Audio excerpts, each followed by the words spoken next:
في حال إذا ما شفت السفرة السودانية يا سلمان فهذه هي قدامك الآن. لأول مرة متحمس أجرب الأكل السوداني. لأول مرة في صباح اليوم وراح نجرب الفطور السوداني. فطور سوداني يا إياد؟ يلا نجرب. وصلنا للمكان يا سلمان،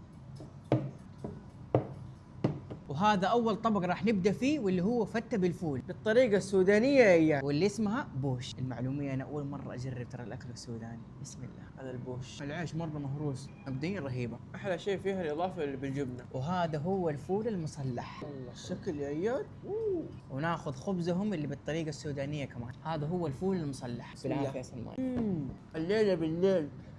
عجبتني الإضافات اللي في الفول يا إياد. والله الطبق هذا رهيب صراحة. أنا حبيت سفرة اليوم، يا حظكم يا أهل السودان. وهذا الطبق الثالث اللي هو العدس المصلح. ترى هذاك إياد فول مصلح وهذا عدس مصلح.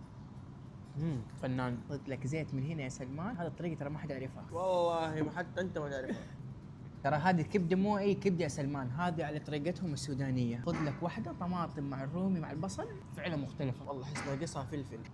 أهل السودان اكتبوا لي اسم الطبق هذا في الكومنت. إيش هذا الطبق يا إياد؟ هم حيجاوبوا في الكومنت يا سلمان. والله الطبق ده سمح شديد يا إياد. فعلا سمح. وهذا آخر طبق يا سلمان، اللي هو الشكشوكة. خذ لك يا سلمان واحدة. والله ما تلقى حد يدلعك في الصباح هذا يا سلمان. اي والله أنا أعمل شخص صح ولا شخص غلط؟ الاثنين.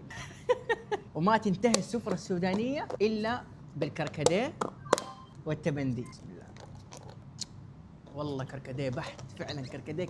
الحمد لله. هذه كانت نهاية الفيديو. لا تنسى اللايك والإضافة عشان تعرف بكرة فطور الماء الدولة.